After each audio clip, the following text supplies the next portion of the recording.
Okay. I call this meeting to order, the regular council meeting of the evening of June the 28th. This meeting is being recorded live and is streaming. All representations to council, written or verbal, will form part of the public record and be available to the public for viewing electronically or as a written record. Members of the public may access the meeting or participate in the following ways. 1, watch the meeting live or recorded on the District of Summerland YouTube channel, youtube.com, District of Summerland. 2, request to speak during the meeting. Those who have not registered in advance but wish to speak during the public comment opportunities may connect to the meeting by calling the meeting conference line at 778-907-2071 and entering meeting ID 506-489-9374 and passcode 485186. After I have provided everybody who has pre-registered with an opportunity to comment, the floor will be open to those on the conference line. Director of Corporate Services, do we have any late items this evening? There are none, Madam Mayor. Okay, thank you. Could I call for approval of the agenda, please? Councillor Van Elfen, Councillor Holmes, all in favor? Thank you. And adoption of the minutes for May the 25th, the public hearing, and June 14th of 2021, our regular evening council meeting. Thank you, Councillor Van Elfen and Councillor Traynor, all in favor? Thank you. Moving right along to the mayor's report. Short and sweet tonight. I hope everyone enjoyed Father's Day on June the 20th and were able to enjoy family gatherings either in the Okanagan or elsewhere in the province. June 20th was also the first day of summer. It's hard to believe that the longest day of the year is behind us given the sunny and record temperatures we've been experiencing over the last several days. The forecasted extreme heat was also on the agenda at the June 24th weekly Interior Health Mayor Vaccine Roundup. A couple of points. Please regularly check older adults, infants and children, those doing a lot of physical activity or working outside, and people with chronic disease or mental illness for signs of heat-related illness. Make sure they are keeping cool and drinking plenty of fluids. Those who cannot access the air-conditioned space can cool off by having a cool shower or bath. Interior Health also cautions that at temperatures above 30 degrees Celsius, fans alone may not be able to prevent heat-related illness. Never leave children or pets alone in a parked car. Temperatures can rise to 52 degrees Celsius within 20 minutes inside a vehicle when the outside temperature is 34 degrees. Leaving the car window slightly open will not keep the inside of the vehicle at a safe temperature. For information on signs of heat-related illness or ways that you can help your neighbors, friends, and family, visit interiorhealth.ca, and this link is also on the district's homepage at summerland.ca. Thank you. CAO Stat, your report, please. Thank you, Your Worship. I am pleased to report that the final paving on South Victoria Road near the golf course turnoff has been completed, which concludes the water main break repairs we started a couple of weeks ago. On the subject of water, I had the pleasure of touring our water and wastewater treatment plants last week and met with the talented staff who quietly run those facilities in the background every day. These teams monitor plant functions around the clock so that we can have safe and convenient access to high quality drinking water and waste removal at the mere turn of a tap or pull of a lever. Water consumption this time of year is especially demanding as temperatures soar, creating high demands from residents and commercial users alike for things like irrigation. We are monitoring the current dry conditions and will update any community advisories regarding water consumption that may be required. Another commodity in high demand this time of year is electricity. When things get hot, people tend to run fans and air conditioners with frequency and often at the same time of day. This demand-driven consumer behavior in turn increases the costs our electric utility pays during those peak periods. We will be putting some additional information in the upcoming newsletter regarding the ways residents can help by making small changes in their power consumption, such as turning on dishwashers or clothes dryers later at night or earlier in the morning. Together, we can all make a difference simply by making small changes in our usual electricity habits. In the meantime, with demands expected to increase, our transmission wholesaler, FortisBC, has moved their mobile substation to Summerland in case we have issues this week. Finally, I wanted to update Council with a few staff changes. Our corporate officer, Karen Needham, will be departing the organization in early July for a similar role working for the Central Okanagan Regional District. A new corporate officer has been selected, and I am pleased to report that Kendra Kinsley will be coming to us from the community of Vanderhoof, BC. Also, with the pending departure of Chris Johnson, who is taking a job on the Alberta side to be closer to family, we are in active recruitment for that position and will be doing initial interviews this week. Finally, the forthcoming retirement in the fall of our longtime fire chief, Glenn Noble, Rob Robinson has been selected to replace Glenn in this important role. Rob has been with the fire department for 15 years and is well positioned to serve this important office. We wish the best for Karen, Chris, and Glenn as they step into their next chapter and look forward to welcoming new staff as we embark on this exciting time of organizational renewal. And with that, I conclude my report.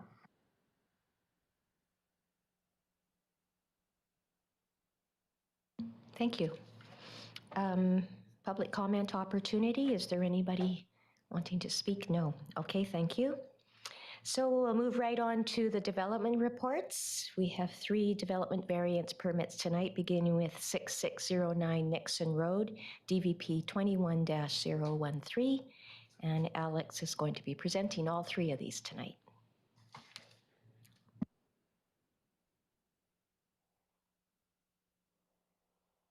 Good evening, Council. Make sure this guy's on. All right.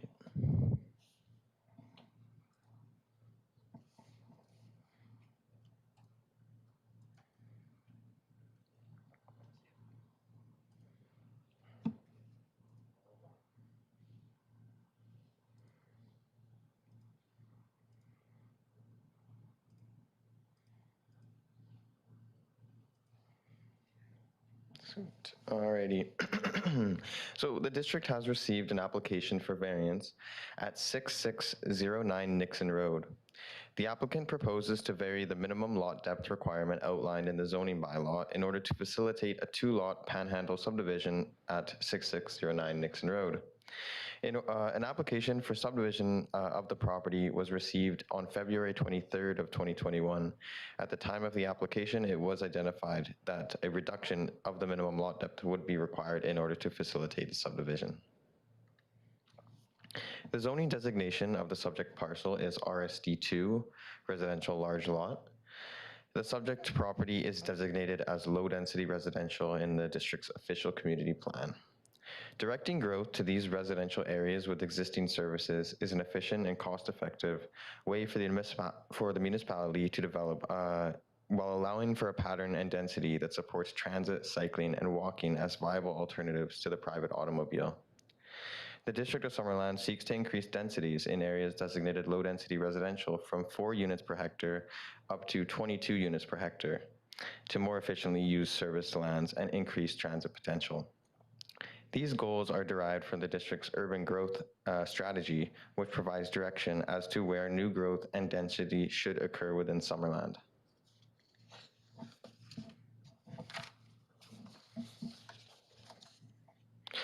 The subdivision regulations for the RSD2 zone stipulate a minimum lot size of 650 square meters, a minimum site width of 18 meters, and a minimum site depth of 30 meters. As shown on the subdivision plan, the proposal will exceed the requirements outlined for the lot size and lot width. However, as a result of the panhandle orientation of the subdivision, the lots will be under the required 30-meter depth. Proposed lot 1 and 2 will measure 27.78 meters and 26.32 meters respectively. The proposed lots exceed other minimum subdivision requirements for the RSD2 zone. The buildable area for the newly created lots is shown on the subdivision plan. The newly created lot will allow for the appropriate siting of a single detached home without the requirement for additional minimum yard setback variances. Spatial separation considerations have also been communicated to the applicant. The proposed variance to facilitate this subdivision is supported by the OCP and conforms to the density envisioned. As no further setback reductions will be required, the impact of reducing the required lot depth, excuse me, on the neighboring properties is anticipated to be minimal. The variance will allow for infill development to occur in a fully serviced part of Summerland's designated urban growth area. As such, staff are recommending approval of the variance. Thank you. Thank you, Alex. Ms. Needham, I just wanted to check to see if the applicant is available to answer questions if necessary. Thank you, Madam Mayor. I don't see the applicant on the line, so Okay. it doesn't look like he's here. Okay, thank you. Council, do you have any questions of staff? Councillor Holmes. Yes, thank you. So I know we don't, panhandles aren't ideal, but as you said, if there's no setbacks reduced as well, then that minimizes the concerns.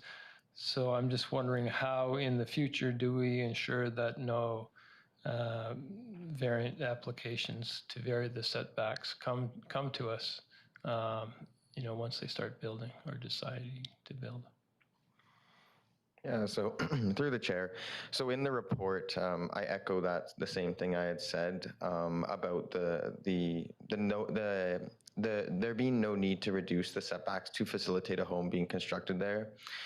So given my planning experience, when you see a report, so for example, if the applicant was to come back and apply for another variance, there would have to be significant justification to override, basically to get another variance, because it would be acknowledged that this variance was granted within that report that would go to council. So it would be difficult for me as a planner to justify a second variance once we've already been through this process and identified a buildable area. So. Thank you. Our Director of Development Services. Yeah, just another comment to build on what Alex has stated. Like the proposed new lot 1, is going to be a total of 874 meters squared, which is far and above our minimum lot size of 650. So even though the lot depth is reduced, I think there'd be enough room for a buildable area for a house without requiring to get another further variance.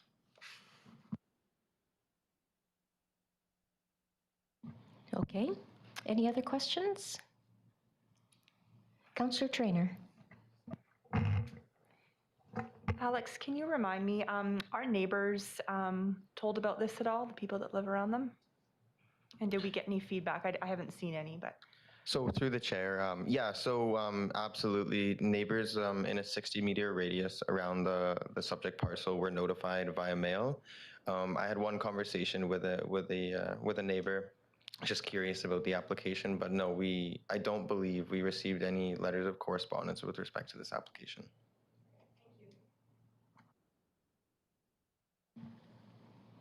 Any other questions for Alex or Brad? Okay, could I have someone bring forward a motion, please?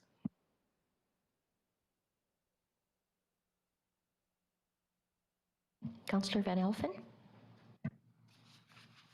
Thank you, Madam Mayor.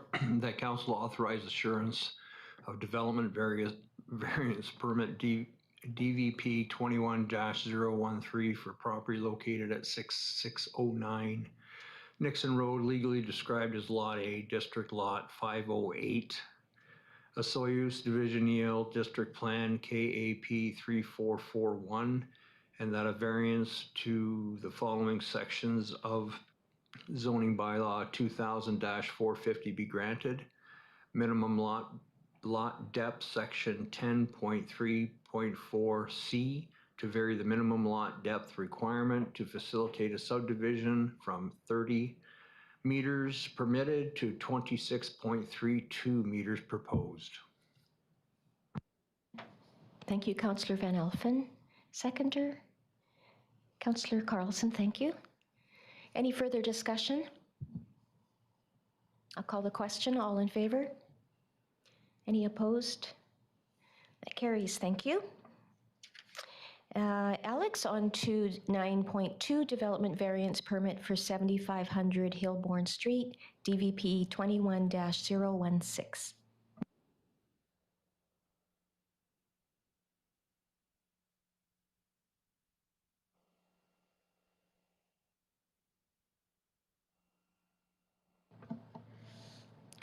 So the district has received an application for variance at 7500 Hilborn Street.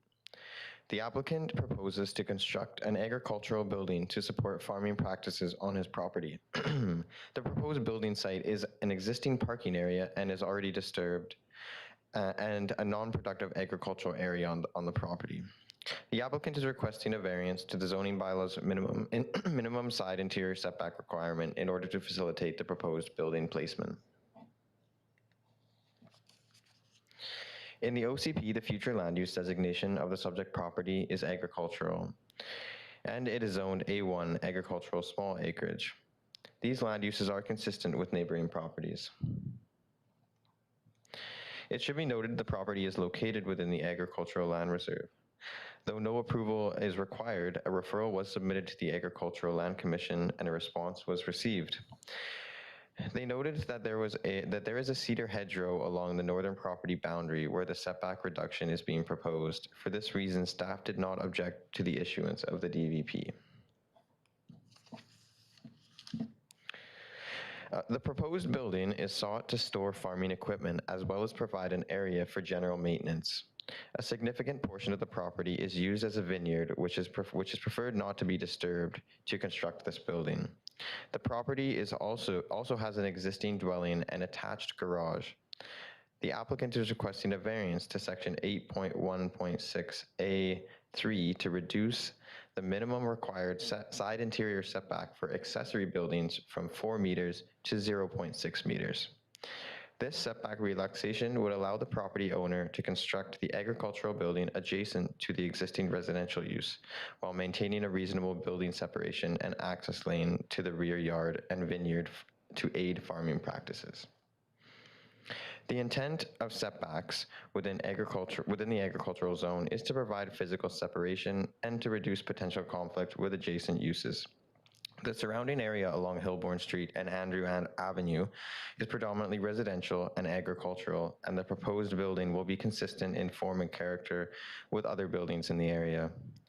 The existing driveway on the property leads directly to the proposed location of the agricultural building, and the location is already being used for vehicle and machinery storage. Policies in the official community plan and from the Agricultural Land Commission support the construction of buildings to be confined areas in order to avoid sprawl across productive farmland. Lastly, a large cedar hedge exists adjacent to the proposed building site, which will screen it fully from the adjacent neighbor.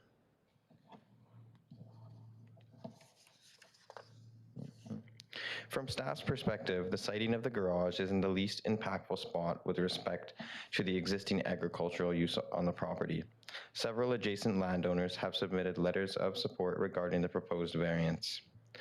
Based on these factors, it is not anticipated that the approval of this variance will contribute to any conflict between adjacent properties. As such, staff are supportive of the proposed variance. Thanks.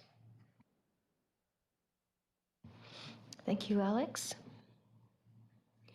Any questions, Council? Councillor Patton. Thank you, Madam Mayor. Alex, and has the building department reviewed this at all?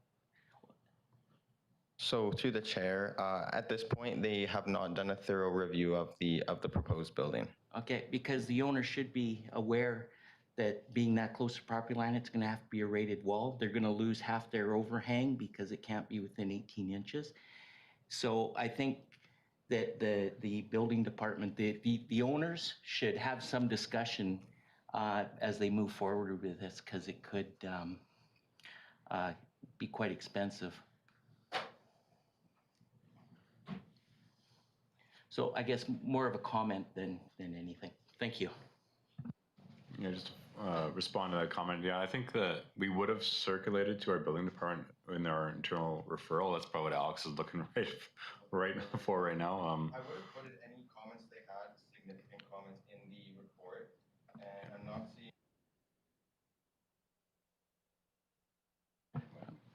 So, reading the comment from our building department in the report, the building department noted that non-combustible cladding may be required at the time of construction. Excellent. Thank you so much. Thank you, Councillor Patton. All these little intricacies of building that I, for one, am not aware of. Any other questions for staff? Could someone please bring forward a resolution, please? Councillor Holmes, thank you. That council authorizes issuance of development variance permit DVP 21-016 for property located at 7500 Hillborn Street, legally described as Lot 2, Block B, District Lot 441, Osoyoos Division, Yale District Plan KAP 268, and that a variance to the following section of zoning bylaw 2000-450 be granted. Side interior setback section 816A3 to vary the minimum side interior yard setback from 4 meters to 0.6 meters proposed. Thank you. Seconder, Councillor Van Elfen, thanks. Any further discussion? All in favor? And none opposed. Thank you. And the third DVP tonight for 10914 Ackland Street, DVP 21-017.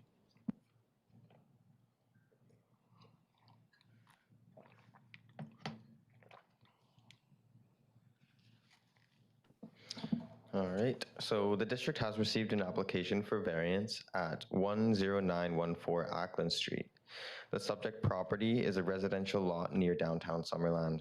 The property owner is proposing to construct a small single-story garage addition to the existing dwelling. However, the orientation of the existing dwelling on the lot creates complications with respect to maintaining minimum setback requirements. As such, the applicant is requesting a relaxation of the required interior side setback from 1.5 meters to 1.27 meters. In the OCP, the future land use designation of the subject property is low-density residential intensification, and it is zoned RSD1 residential medium lot zone. The existing home on the property is oriented in such a way that facilitating a squared addition to the garage cannot be accomplished without encroaching into the required side interior setback. Though a smaller addition could be constructed without encroaching into the setback, the proposed size is just wide enough to enlarge the garage from a one-car to a two-car door garage. The proposed addition is sought in order to increase garage space on the property, which will improve their ability to contain vehicles in a tidy manner on site. As shown on the site plan, the proposed variance to the setback is very small, measuring only 0.23 meters. Further, only the southerly corner of the building projects the full 0.23 meters into the setback.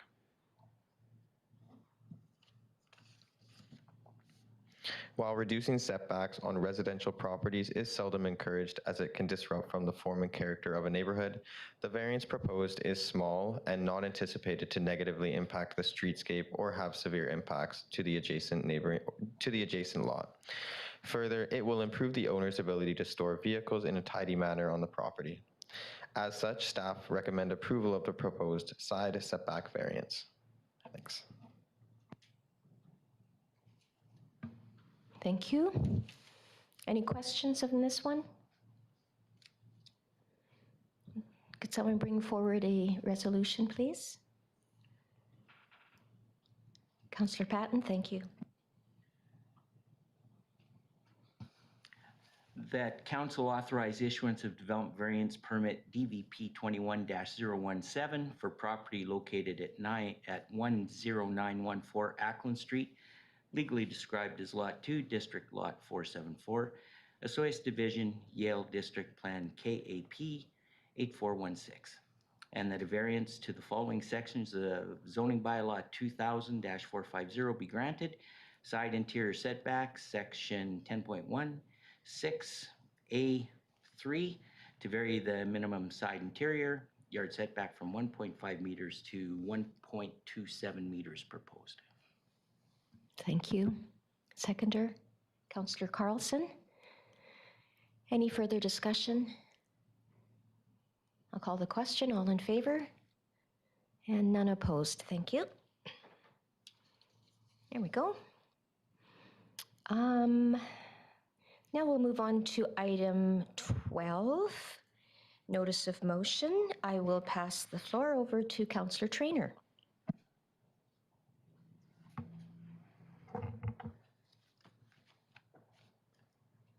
Is there anything that I'm specifically supposed to say, or just introduce it, or? Read your background. Oh, okay. So 2 weeks ago, I brought forward a notice of motion. And basically what I'm asking if council would support that net revenue from the disposition of the land adjacent to the James and Mary Gartrell Trail, the Landry Crescent portion, be dedicated to the restoration of the land in the area zoned and dedicated as park, as identified in attachment A and B in our council report, and that a qualified environmental professional or registered professional biologist provide recommendations for the restoration of the land in the area zoned and dedicated as park and identified in attachment A and B. And further, that the 2021 budget for the restoration and repair to the James and Mary Gartrell Trail include the installation of a doggy bag dispenser and garbage can, and wayfinding signs with a Celix, I think I said that right, place name and James and Mary Gartrell Trail at the entrances of at the two entrances of the trail. And yeah, I'm just hoping that council will support this. I believe that we are going to be getting about $104,000, and we have $40,000 in the budget for repairs to the trail currently. That won't be enough. So this money would go towards restoring the trail and then the park area as well. And I think that that would be a really good use of the money. The park area in particular is a really special place, and it's kind of referred to as a sanctuary as well. It hasn't had any restoration work done on it, and there are invasive species in there, trees, and the area could definitely be cleaned up. And so if we could get a biologist in there to help us do that, I think that we could bring that area back to life and ensure that it's protected for the next couple of years or decades. If anyone has any questions, I can answer them. Otherwise, I think it's pretty straightforward. Thank you. So we have the motion. Is there a seconder, please? Councillor Van Elfen, thank you. Okay, questions of Councillor Traynor. Councillor Van Elfen.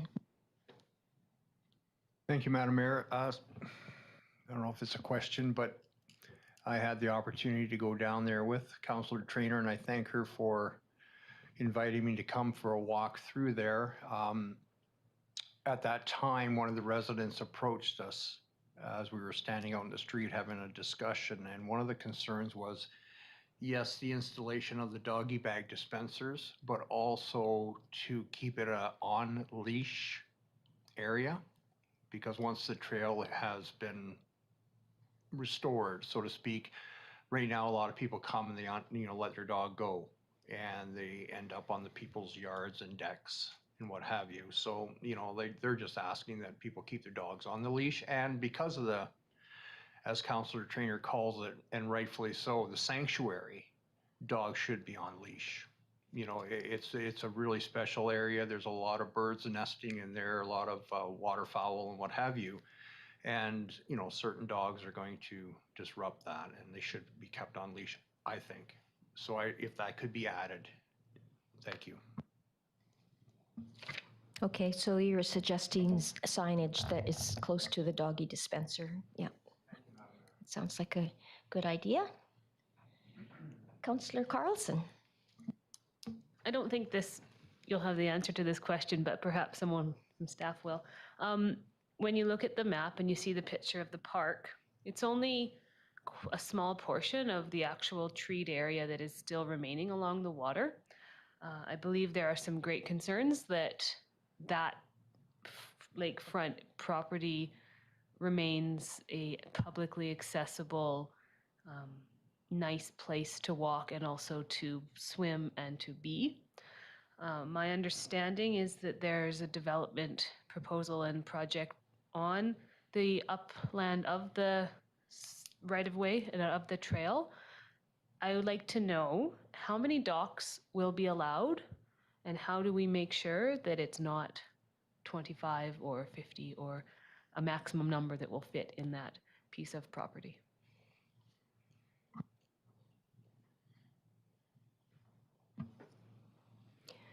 Brad?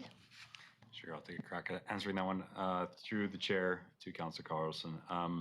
Yeah, we are currently working with the developer of the adjacent property to the west of this park area on a proposed development concept. It's not ready yet to be brought forward publicly to the community and then further to council.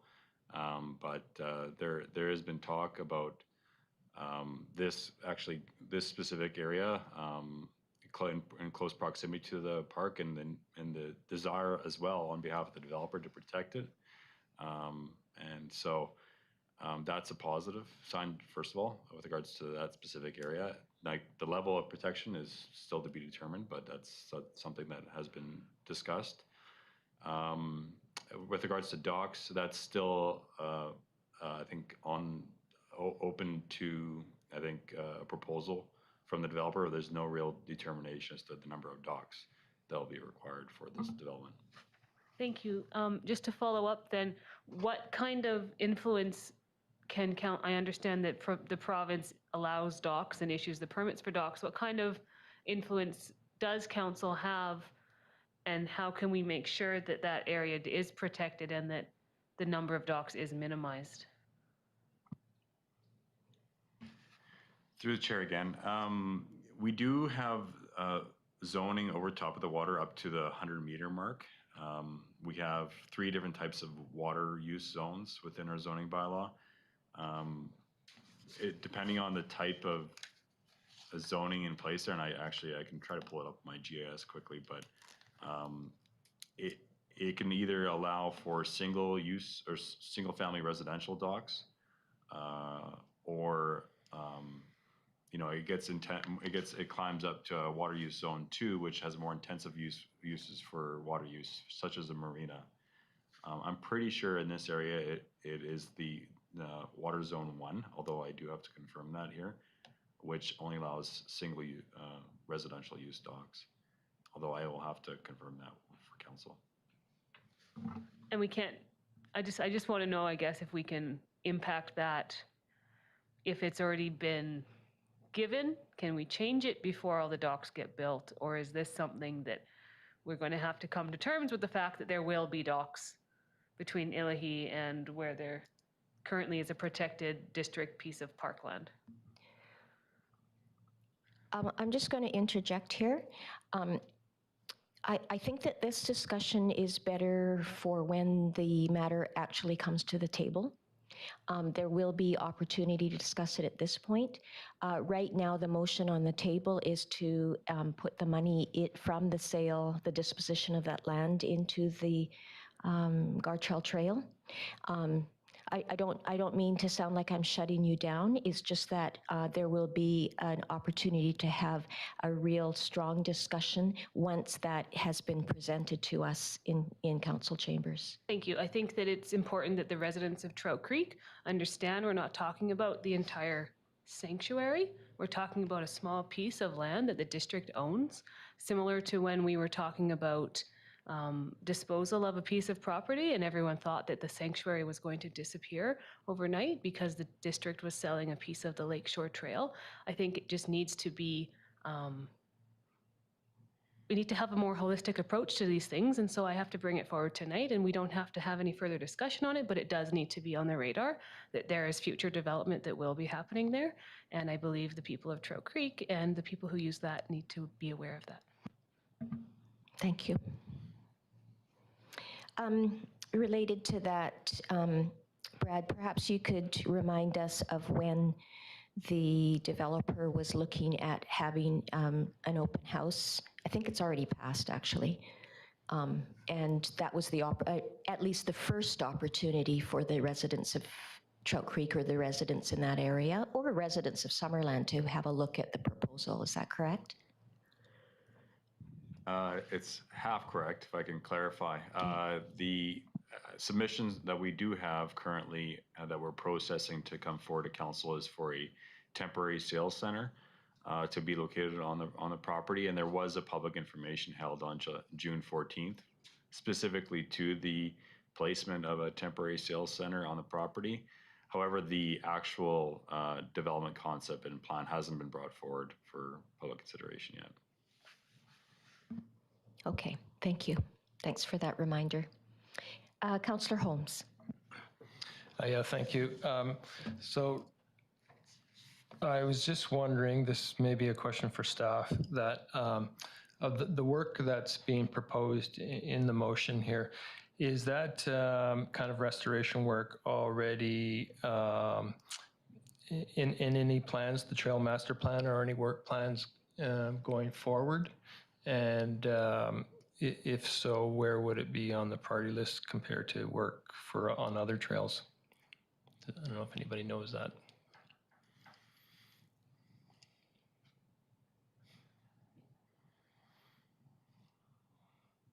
Through the mayor to Councillor Holmes, I don't have that at my fingertips right now, and our Director of Community Services isn't on the line, but I am looking at Brad if he has anything to add for awareness of council. Yeah, I'm also not aware of what is stated in our Trails Master Plan with regards to the priority level of different assets that are within our disposal. However, this sanctuary, I think that there is an opportunity right now to perhaps make some improvements with regards to the existing project that's currently planned for this year, and also in addition to the proposed development that's happening next door to this proposal. So those two things kind of creates the window of opportunity to do something unique for that area right now. Just to follow up then, I guess, to staff and to Councillor Traynor, is the idea behind this to change our priorities and if any other work, trail work that is being planned, such as that has been waiting for a long time, such as Peach Orchard, for example, does this mean they're going to be bumped down the list, or are we talking about changing priorities? It's not the money that I have an issue with, it's the bumping the queue, so to speak. So thanks.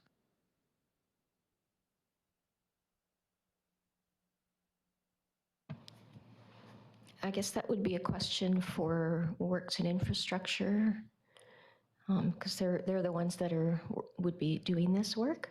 Oh, Councillor Traynor, thank you.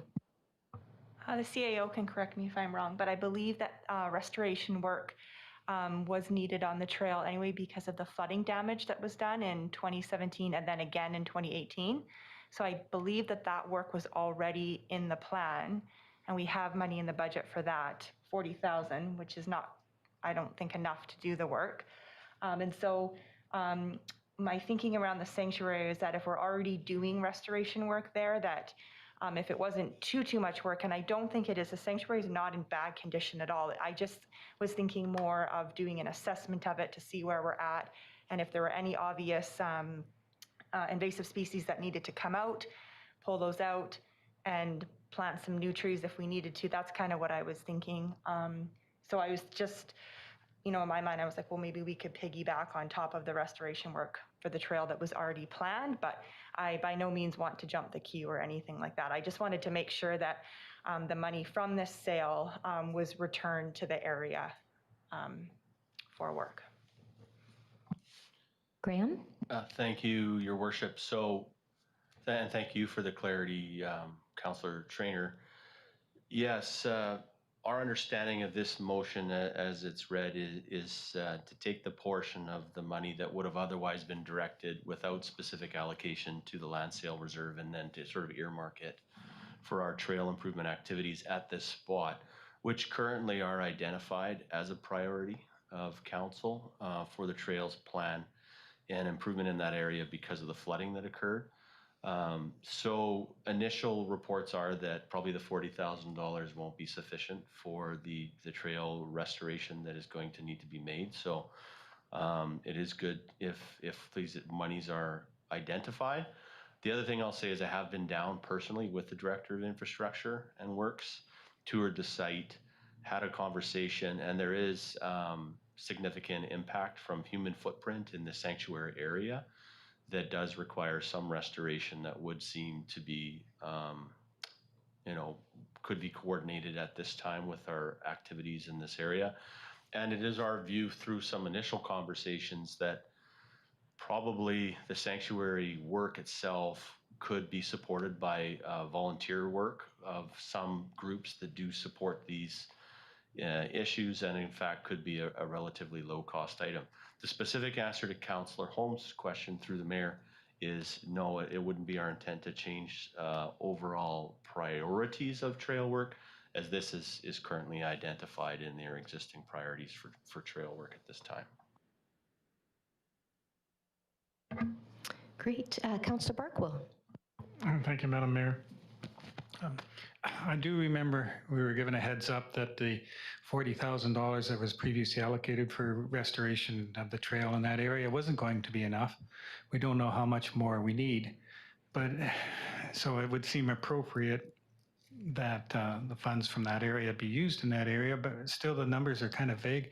Are we looking to say, okay, if we have $100,000 from the sale of this property, we're going to do $100,000 worth of work? Or are we going to identify the work that needs to be done, figure out how much it's going to cost, and then either spend $80,000 or maybe that's going to be 120 and we got to kick in more? What's the approach here? Just to do what we can with the money that we have there, or is it to just identify the work and get it done?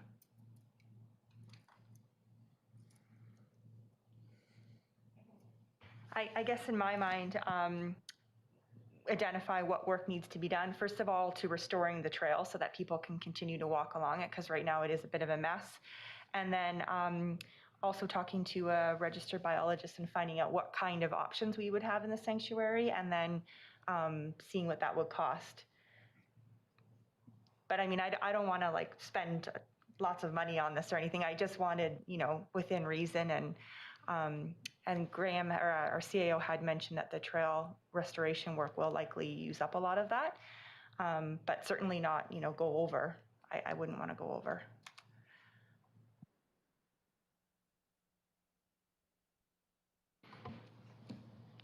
Please go ahead. So we'll look at what needs to be done, how much it's going to cost, and make decisions from there.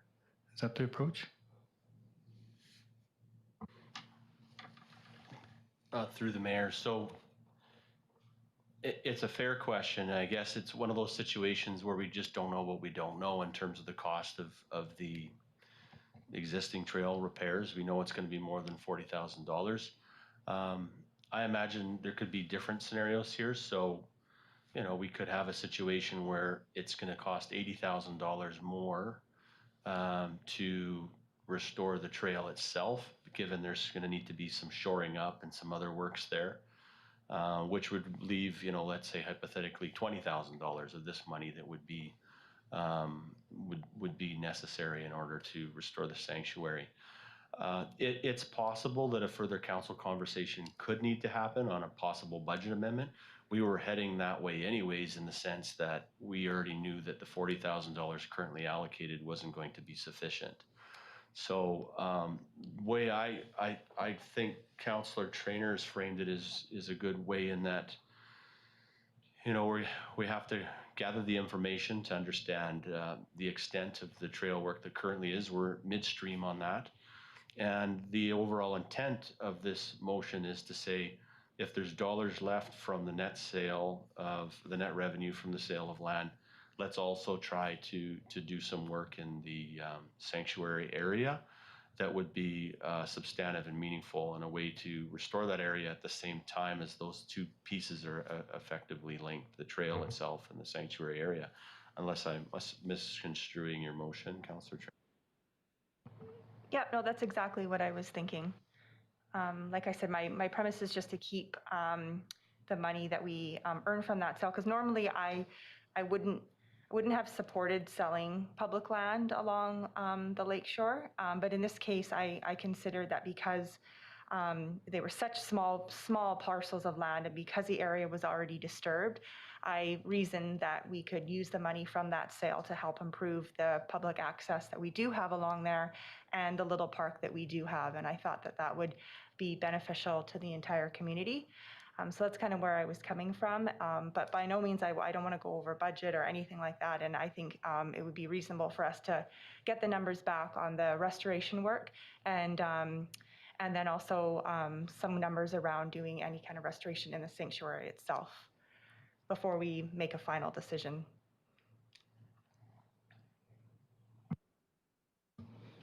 Does that sound good, Councillor Barkwill? Answers? Thank you. Thank you, Councillor Trainer. I have one question about the area that is identified as park. What's the designation of that park currently?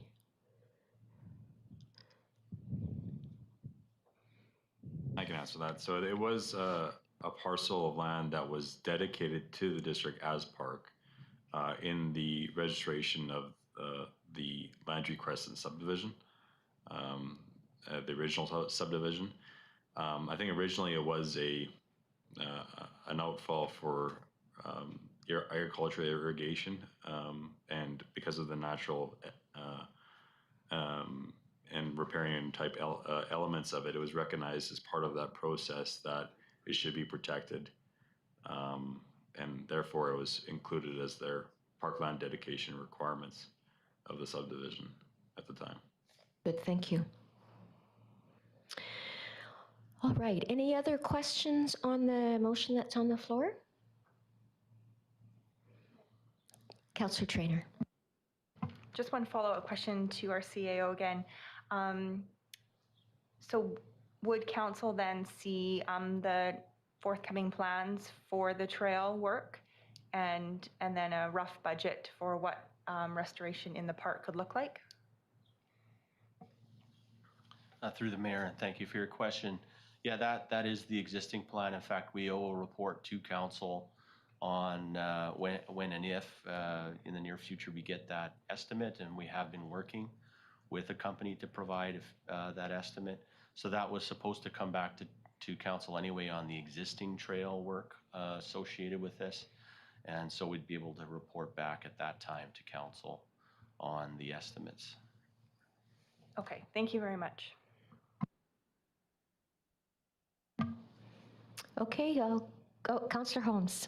Just a comment, just to say that I think the principle of the motion is a good one. It's basically, you know, saying that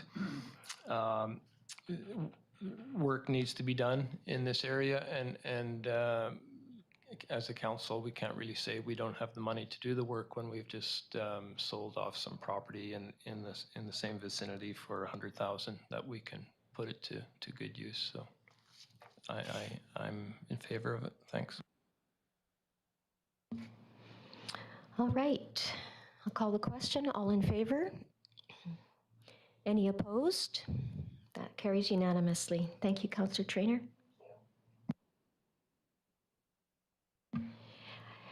Councillor Van Elfen, were you going to bring forward a notice of motion, or? Thank you, Madam Mayor. If I may, and a discussion this evening. It's very time sensitive. It was brought to my attention over the weekend by a couple of fellow farmers there's some great concern out there with irrigation allotments more along the lines of the penalties.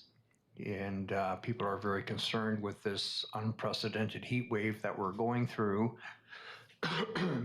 that there's, probably high probability of people going over on their water, and they're concerned, and I wanted to bring it forward tonight for some discussion.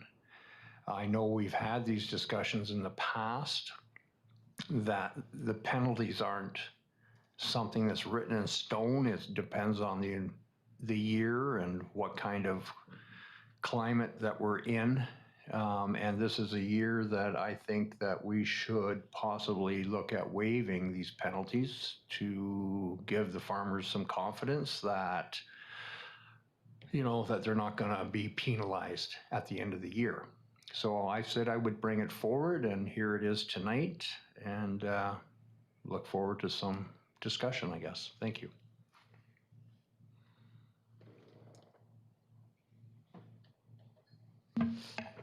Okay, so at this point, we don't have a motion on the floor, but Councillor Van Elfen is open for, or did you want to bring a motion to the floor at this time, or? I'll put a motion on the floor, Madam Mayor, that we don't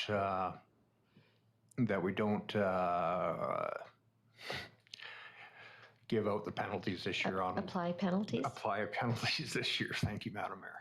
Okay, thank you. Seconder? Is there a seconder? Thank you, Councillor Van Elfen, or Councillor Patton. Thank you. So now we can get on to discussion. So let's discuss this. Councillor Barkwell. I would be in favor of something similar but different. If we, by the end of the season, have received information from an agricultural professional that the 32 inches that per acre that we currently allot before penalties are in place, it has not been sufficient this year, then maybe we would consider, well, we would certainly consider not having penalties. But until we know whether the 32 inches is sufficient, maybe it's 31 and a half, I can't remember, it might have been metric, but that's approximately what the allotment is. I think it's premature. But I think it's worth keeping an eye on and finding out. Thank you, Councillor Barkwell. Councillor Traynor. Does our current allotment allow for weather fluctuations? Like when the amount was set, how is it set? I don't know if anybody can answer that. Maybe Councillor Barco could help me out. I don't know how long ago it was we came up with that, the 31, 32 inches. I can afford a paper I have in my files, which was done quite a while ago by probably someone from the Agricultural Research Station, which speaks to the evapotranspiration rates and crop usages. And I can't give all the specifics, but basically their conclusion was that for all crops in Summerland, 32 inches per acre foot, which is basically irrigating 32 inches of water over your entire land. So the allotment that a farmer receives is multiplying that 32 inches by how many acres they have and converting that to a volume of water. So if, applying those same principles that were used to establish that number, which was done quite a while ago, turns out that it wouldn't be sufficient this year, then by all means, I think we will have to, it means a lot to us. It means like maybe our whole water infrastructure system won't be adequate in the future. So, and in any case, I think it's well worth looking at. But at this point, I think to waive the fees is a little bit early. But I will send that paper out. I'll dig it up and I'll send it to all of council. And it's not difficult reading. Thank you. Councillor Carlson. Thank you, Madam Mayor. I think that the concept is a good one. I think that we need to ensure that the farmers in Summerland have the water that they need in order to do the farming that they're doing. Summerland has enough water to give all of the acreage 800 millimeters. I know you're talking in inches, but it is 800 millimeters of water. And you're right, it's something that was done at the research station in Summerland to determine that that should be sufficient water for all the different crops.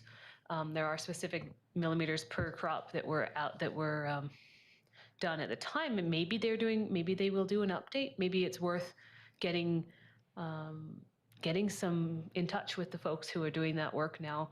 I believe Denise Nielsen has retired, but Kirsten Hannum is currently doing that work right now. There are tons of studies and research projects going on in the Okanagan looking at how to reduce water use and what that does for different crops. So, for example, we have orchards and they're doing this project in 3 or 4 different orchards looking at the hardiness of the cherry buds if you reduce your irrigation after the season to find out how much can we reduce in August and September and until the trees shut down and go to bed. And that might make the number that cherries need go down, right? Like there's a lot of really important research being done. I'm sorry. And so I think that before we determine whether or not a penalty is going to be imposed, we need to have more information. And we need to have in front of us, what are the penalties? You know, what is the implication if I go over my allotment by 5 millimeters versus 50 millimeters versus 500 millimeters? And is there enough water that maybe if I don't go over, I can allocate that can be reallocated or that can be shared. But I think we need to be very careful and not just say, oh yeah, it's open season on irrigation, because then we'll end up with people who forget to take care of the water. And the whole reason we have meters is so that we remember to take care of the water when it's 42 degrees outside.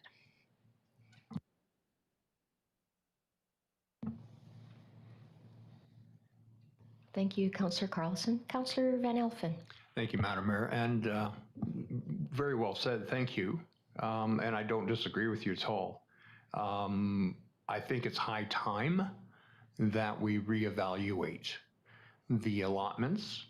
You know, is it enough? Isn't it enough with climate change upon us and the hotter seasons and the unprecedented dry spring we had and different things like that? Maybe it is time to look at, is it enough? And and it could be for certain crops, but other crops may not be enough. So I said I would bring it forward, so I did, and I'll leave it at that. Thank you. Thank you. Councillor Barkwell. Just as Councillor Carlson was speaking, I was thinking of this, and I'll say one of the things that she said, but a little bit more bluntly, that if we were to remove any penalties at this point, so early in the season, I think that people would have a tendency to waive all conscientiousness away and not, and we might wind up exacerbating any sort of storage problem that we could potentially get into, and it wouldn't be a good idea. So we want to make sure that people remain, applying only what they need on a careful basis and fix their leaks in a timely fashion and things like that.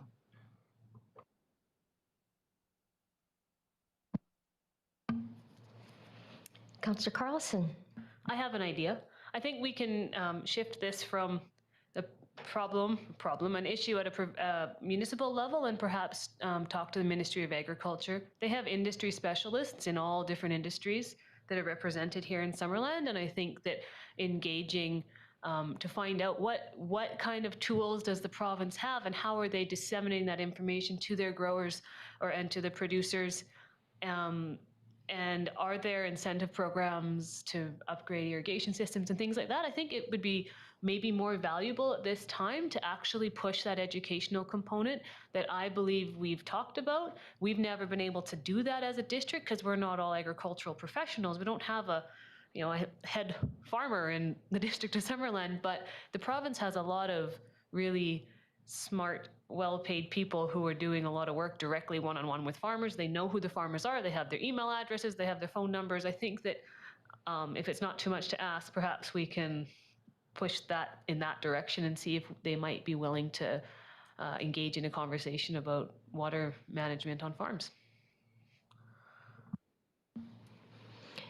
Just one thing, Councillor Van Elfen. Just a question for you, Councillor Carlson. I'm not suggesting that she is the person, but do you think that the ministry representative on our Agriculture Advisory Committee could point us in the right direction? Yeah, I think it's changed recently, right? It's no longer, but yeah, I think that as the regional agrologist would be perhaps the person that we could talk to find out how can they help us? Because I mean, it's a huge deal, right? The province gives out the water licenses. The province is responsible for making sure that it's all run smoothly. And I think it would be very valuable to engage them at this point. I'll go to Councillor Van Elfen and then to you, Graham. Thank you. Thank you, Madam Mayor. No, I would appreciate that. You know, I know there's other programs available. Like I can go to, you know, blow insulation in my attic and I get a rebate from Fortis. I don't know about that with agriculture. You know, if I put in a reel gun to irrigate my field, you know, like $25,000 infrastructure cost. Is there incentives out there? You know, these are the things I don't know. They're not publicly advertised. We have no clue. And I think so that conversation would be, you know, very good to have with the Ministry of Agriculture. I have no problem, Madam Mayor, withdrawing my motion. I said I would bring it forward tonight for the two people that had called me, and I've done that. And I think there is other directions we can go to have these conversations. And I don't disagree with Councillor Barkwell or Councillor Carlson. Like, I don't want to see, you know, water just being used willy-nilly, so to speak. You know, we all have our blue box. We all have to be responsible to the best of our abilities. It's just that this is an unprecedented hot spell, and I just want to make sure that we're willing to have a conversation at the end of this season. If we have a large amount of overages, you know, then we can have that conversation and see what we can do. Thank you. Thank you, Councillor Van Elfen. Over to you, Graham. Thank you, Your Worship. Maybe just to add a few things here to Council's consideration. One is I know from talking to our folks that supply water and monitor water usage, the vast majority of use in Summerland is good and responsible use, good stewardship being seen in our agricultural sector in particular. However, we also obviously have some areas where there is non-compliance, and sometimes, and even that's in a regular year, and sometimes there's been consistent non-compliance from certain users over multiple years. So that is something to consider as we think about consumption, and if there's things that might be done that might, reduce an incentive to conserve. In terms of the provincial contact, if there's a desire of council to do that, we absolutely could tee that up. The other thing I think we'd be looking for from them is any projections or knowledge of climate variability and climate change that they may have at their fingertips, because one of the things, if we start to adjust allocation, is to recognize if it is climate change we're responding to, that can also affect supply. Not always in terms of less precipitation, but sometimes the time of year we get that precipitation, our ability to store water, and then when in fact we need to distribute it throughout, as I know many on council would be aware, but they might have better and more comprehensive data that projects these things into the future to inform us. Okay, just before you, Councillor Barkwell, I think Councillor Carlson had her hand up again. Thank you. Just briefly, a little bit more information. I know that the ArdCorp, which is let me get the right words here, the Agricultural Research and Development Corporation of British Columbia, they do have the Environmental Farm Plan, and they have all of these different programs which give opportunities to farmers, but I really think the timing of some of these programs is off. Currently, you look at the list and all of the programs are closed. There's no opportunities. I think they're well used by certain groups in certain industry and in certain parts of the province. I think that we just need to see if we can do a Summerland push for more of that from the ministry directly to Summerland farmers. So those programs do exist. We just haven't, I don't think we capitalize very well. And there's also I think that you were mentioning the collection of data. Somebody probably has that or is working on it, because that's a good place to start, right? Before we make some changes that we might regret later. Yeah. Councillor Barkwell. Thank you, Madam Mayor. First of all, I want to thank Councillor Van Elfen for bringing this subject up. You never know where the conversation is going to go once you get the conversation started, and that was very important. I have a question for the CAO. I wonder if it would be appropriate to give direction to our Agricultural Advisory Committee to look into water use requirements and give a recommendation to Council for them to do kind of a deep dive into this. Would that be appropriate? That could be a follow-up resolution. Through the mayor, I think it's a group we'd certainly want to consult with for advice and perspective. I'm not sure we'd want them to lead the effort, but it's definitely a group that we would want to glean wisdom from, and we could certainly table it there for discussion to see how they might support the effort, and if there's people that we should be talking to, and indeed if they have their own observations that can help us through this.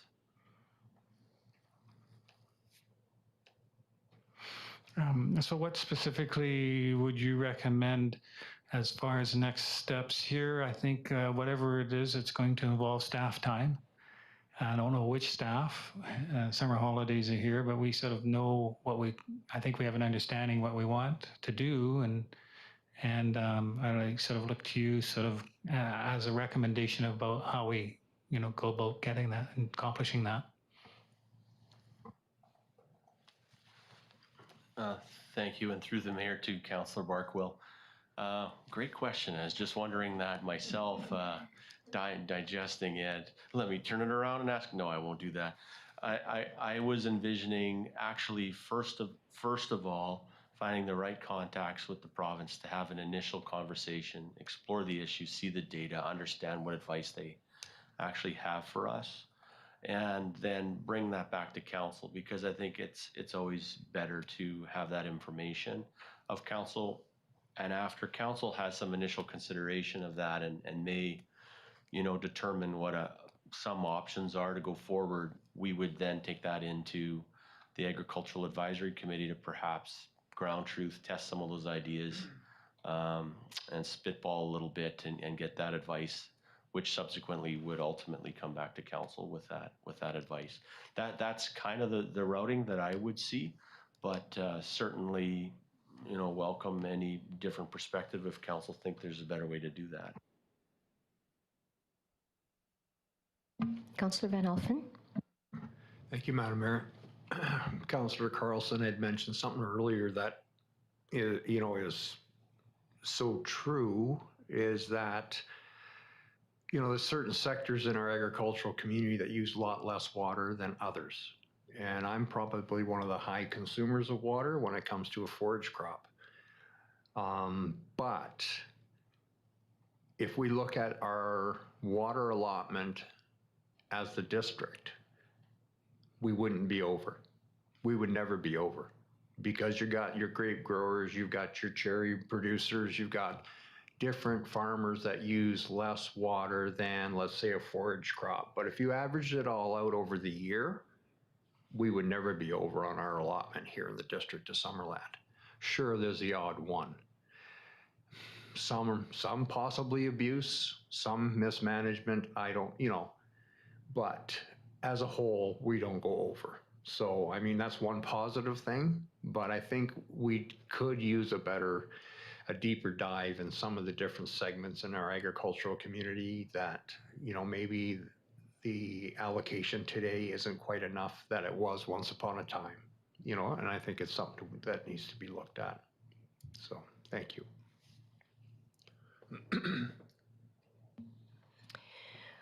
Okay, so I have a question of our Director of Corporate Services. Councillor Van Elfen said that he would be willing to withdraw this motion. And so that's kind of my first question.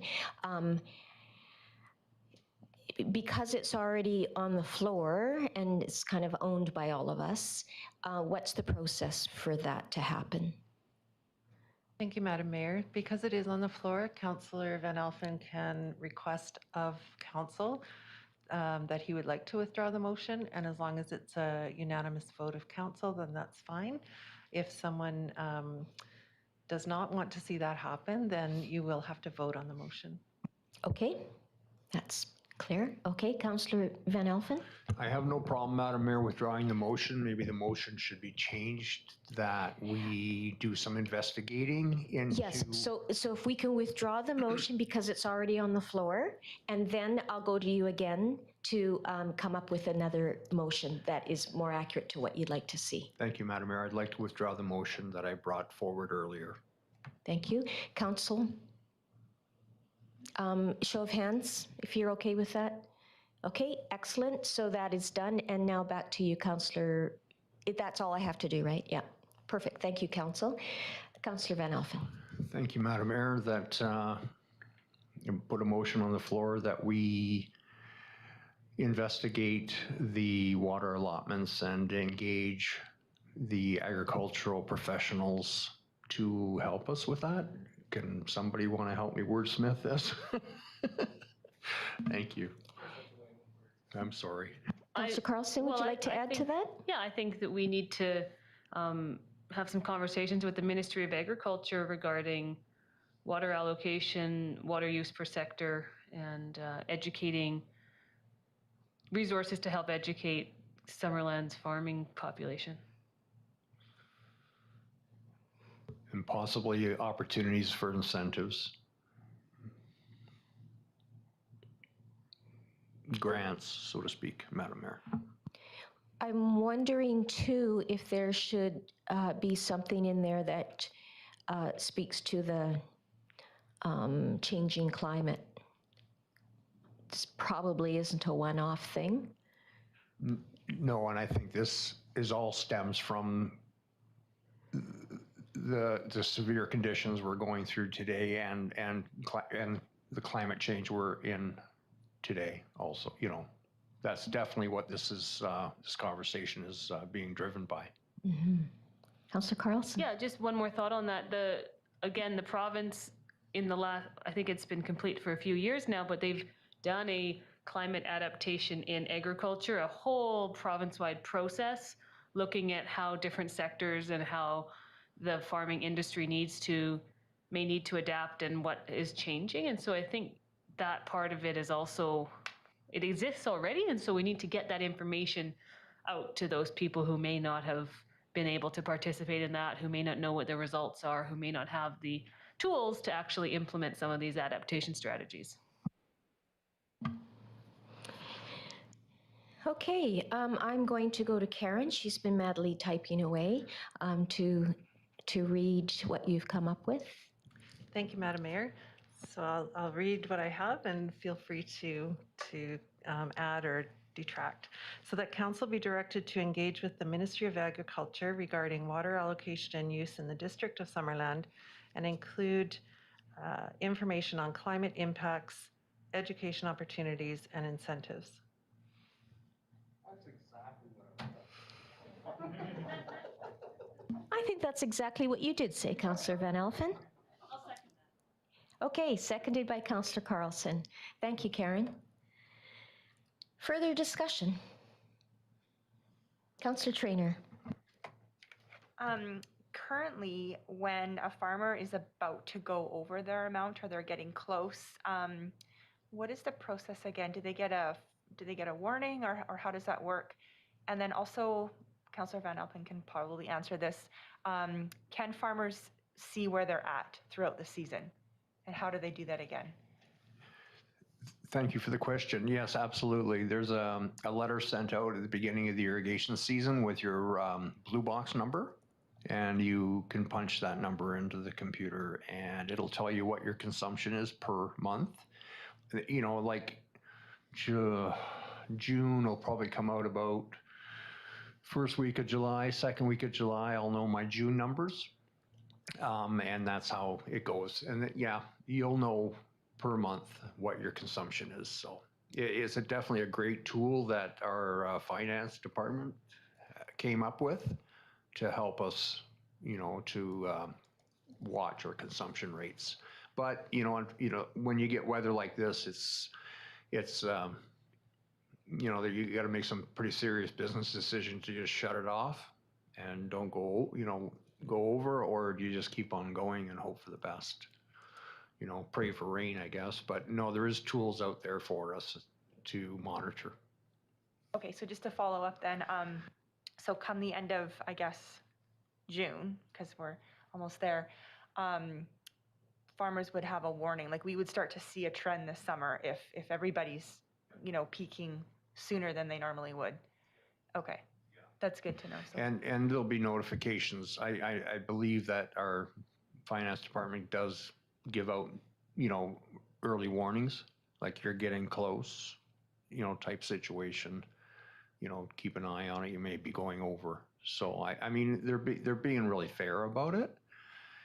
You know, it's just that, you know, we can't control Mother Nature, and but we'll do the best what we can do. Thank you.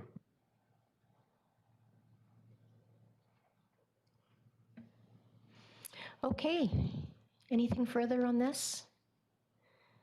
All in favor?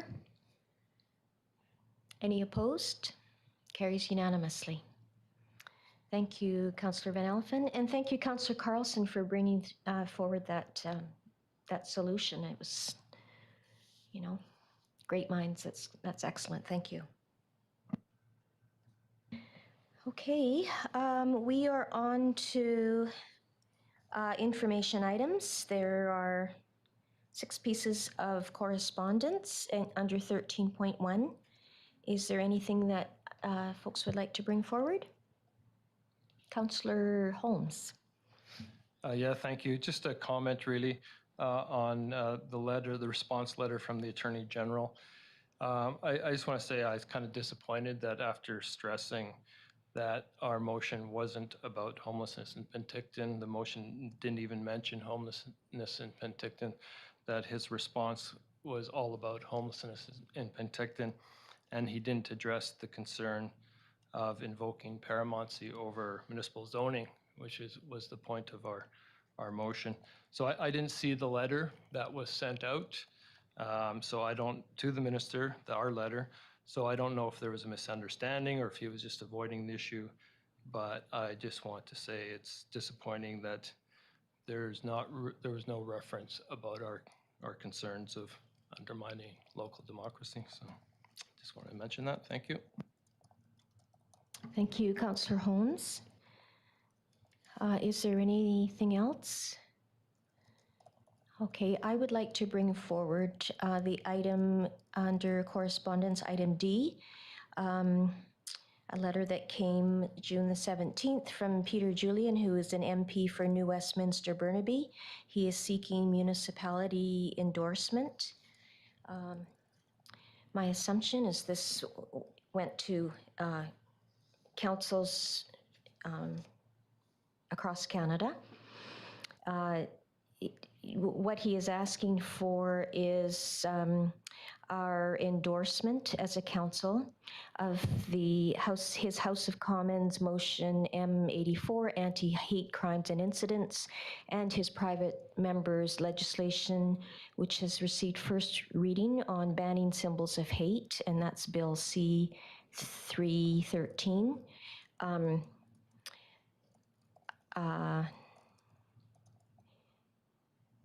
I'll just read you the preamble of Bill C-13.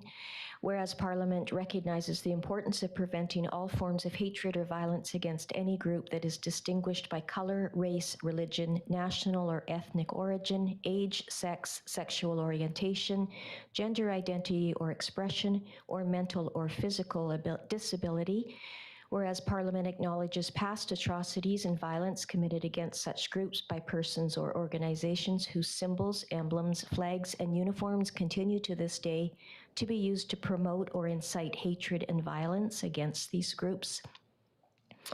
And whereas it is in the interest of all Canadians to prevent the display or sale of symbols or emblems such as the Nazi swastika and the Ku Klux Klan's insignia, flags such as the standards of Germany between the years of 1933 to 1945, and those of the Confederate States of America between the years 1861 to 1865, and uniforms, including the German and Confederate States of America military dress of those periods, as well as the hoods and robes of the Ku Klux Klan. Now therefore, Her Majesty by and with the advice and consent of the Senate and the House of Commons of Canada enacts as follows: an act that can be cited as Banning Symbols of Hate Act. And in short, this would be an indictable offense and liable to imprisonment for a term not exceeding 2 years, or an offense punishable on summary conviction. So that is what's before us. It goes on for a bit with defenses and those kinds of things. MP Julian is seeking council's endorsement, and that's why I have brought it forward today. His recommended endorsement is on behalf of the 11,615 residents of the District of Summerland. The Mayor and Council of the District of Summerland endorse MP Peter Julian's private member's motion M84, Anti-Hate Crimes and Incidents, and his private member Bill C-313, Banning Symbols of Hate Act. So that is what I'm bringing forward as a motion. And is there anybody that would like to second that motion? Thank you, Councillor Holmes. Any discussion on this? Councillor Holmes. Yeah, I read through all the links and I couldn't find the answer to my question. I don't know if anybody does, but I was just wondering who would decide what is a symbol of hate. And I suppose that would be for Parliament to figure that out, but I couldn't find the answer to that question.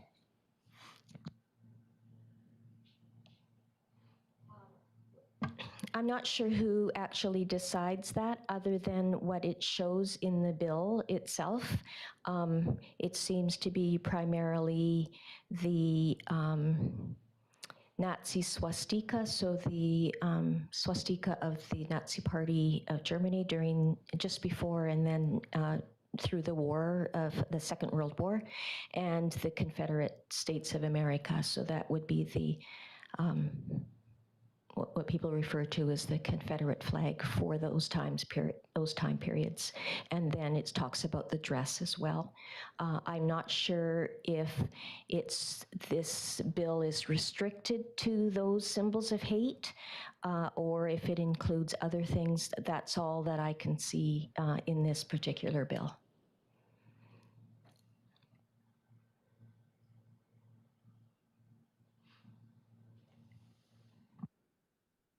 Councillor Van Alphen. Thank you, Madam Mayor. I'm sure there'll be more symbols of hate brought forward by victims in the future that'll probably be added to this that we're not aware of yet. But, you know, more people that are coming to our country, more racist and acts are happening.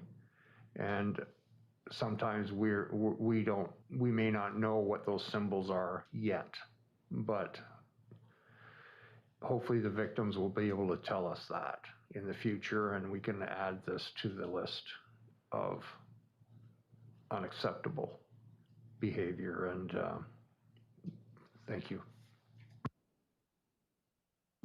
Thank you, Councillor Van Alphen. I think that it is at this point is speaking, and this is just my personal opinion, that it's speaking to these particular pieces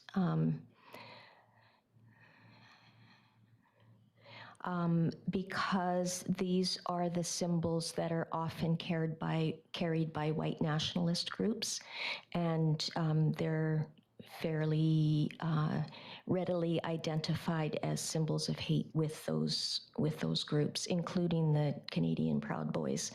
And we all know that there have been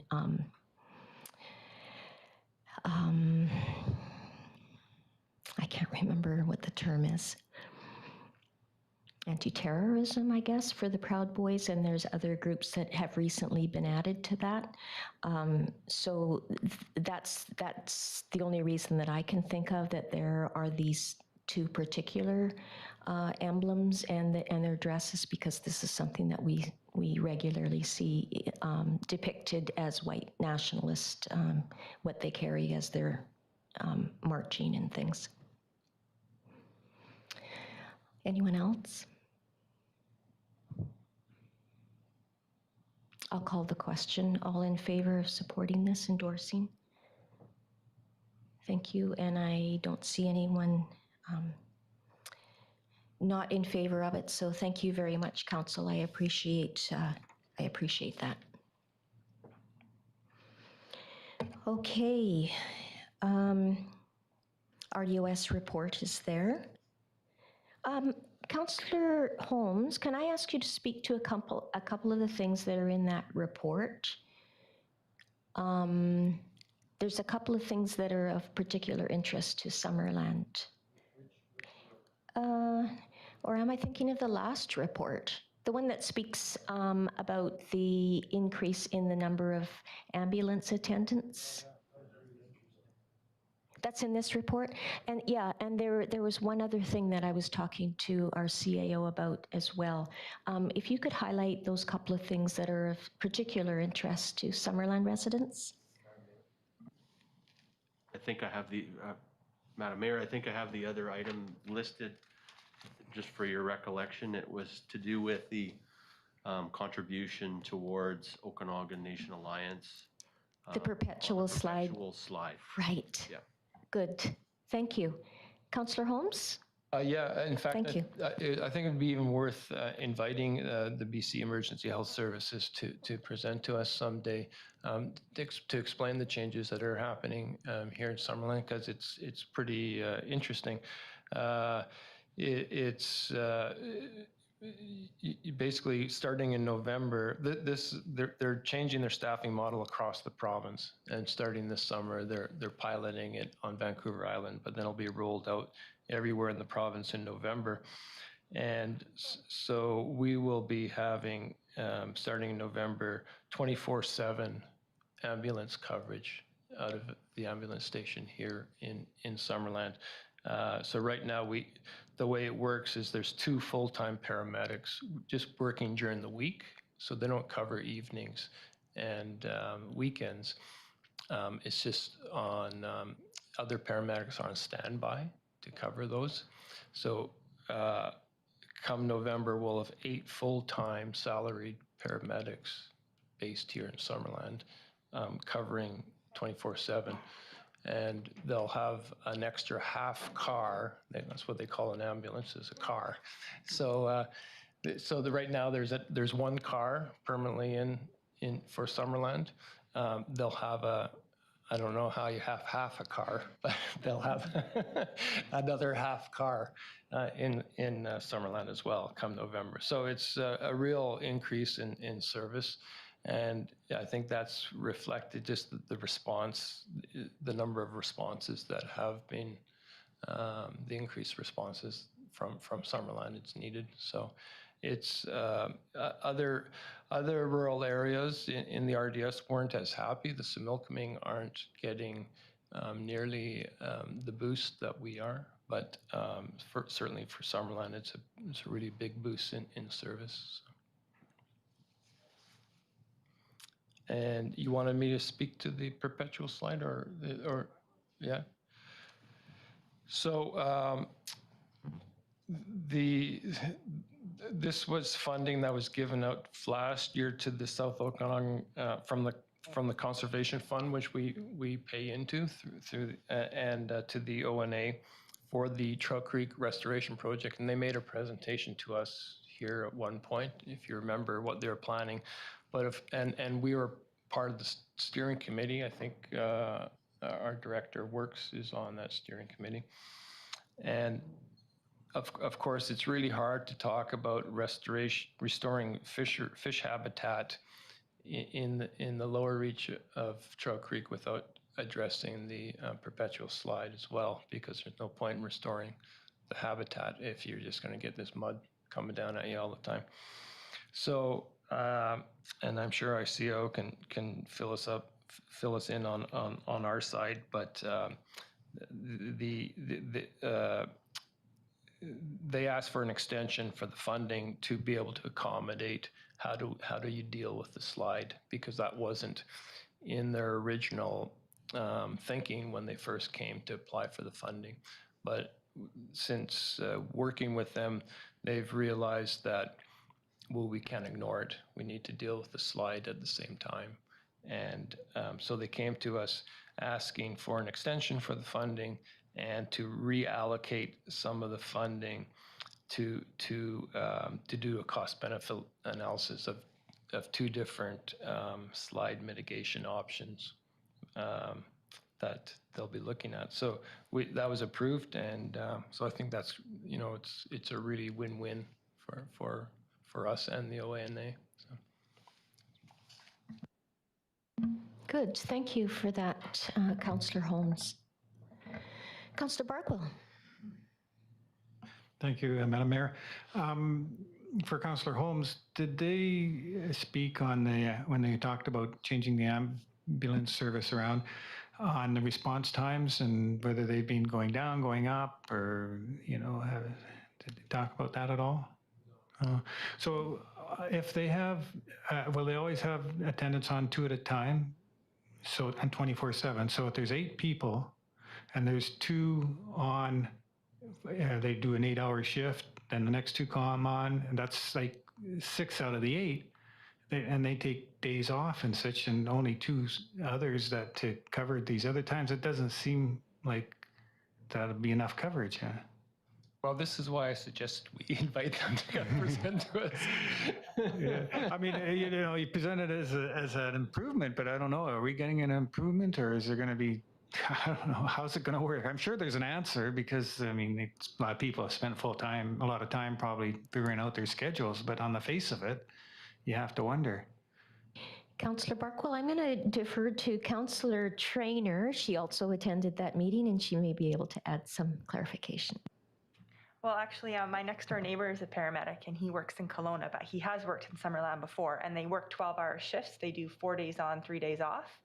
And when I told him that we had this presentation at RDOS, he did say that Summerland is getting a good boost and that will be covered well. So that's directly from him. That doesn't offer much more explanation, but he seemed pretty confident in what we were getting. So, Well, that's good. If I could just add, and really seriously, I think we should invite them, because at the RDOS meeting, you know, most of the meeting, quite frankly, was taken up by the Similkameen group, who weren't getting the boost that we were, and so they had bigger concerns, whereas you know, our concerns seemed to, like that seemed to pale in comparison to theirs. So we just didn't really have the time to do that get into those kind of deep dive questions, but I did follow up with the fellow afterwards to just to confirm what he was saying for Summerland, and they're really receptive, and I'm sure they would be more than happy to come in and talk to us. Yeah, that would be great. Maybe when we get back on a more regular schedule later in the year. Ideally before November 1st, you said, is when it really kicks into the 8. Yeah, that would be good. And I agree, they're pretty receptive. I know that I've met with them twice in the last, well, 2.5 years.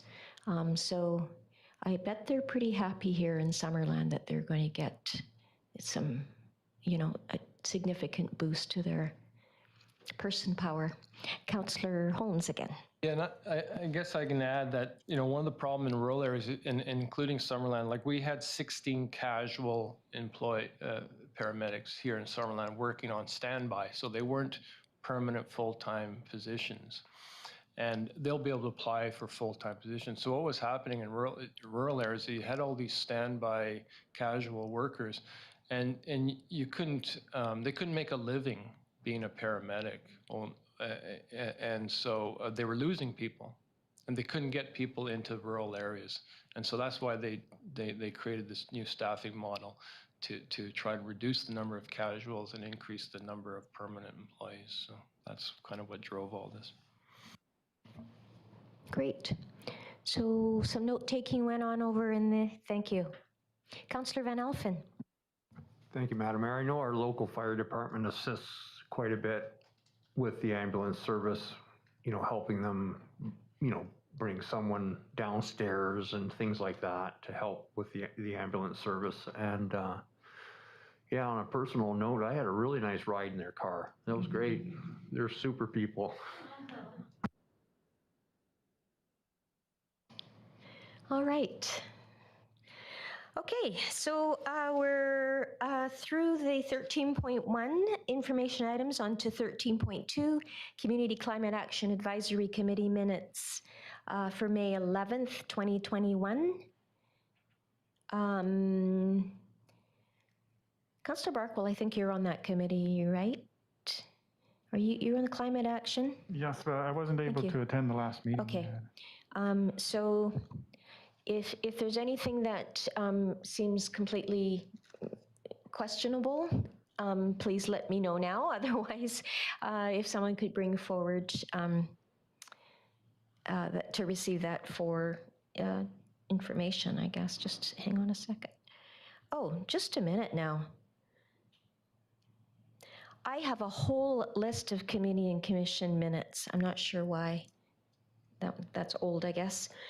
So there's that one, and then APC minutes for February 28th, 2020, May 22nd, August 28th, September 25th, October 23rd, and December the 20th, all of 2020. And then in 2021, January 22nd, February 12th, February 26th, March the 26th. We will pass these as a block. We don't have to go through them individually. Could I have somebody bring that forward, please? Thank you. I'm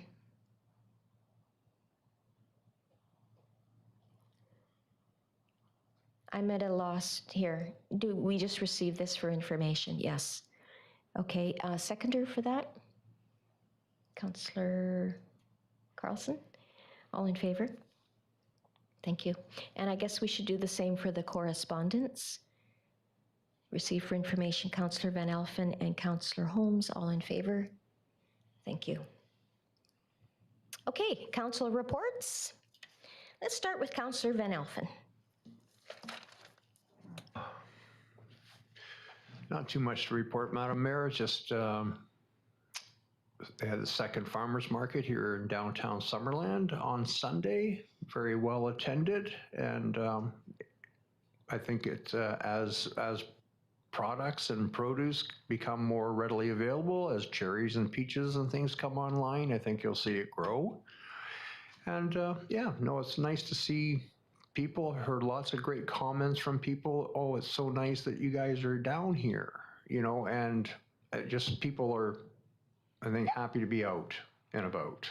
So that's all I have to report. Thank you, Madam Mayor. Thank you. And as we welcome visitors to the area again, we'll see even more people on the attending the Sunday market. Councillor Patton. Oh, thank you, Madam Mayor. A few things.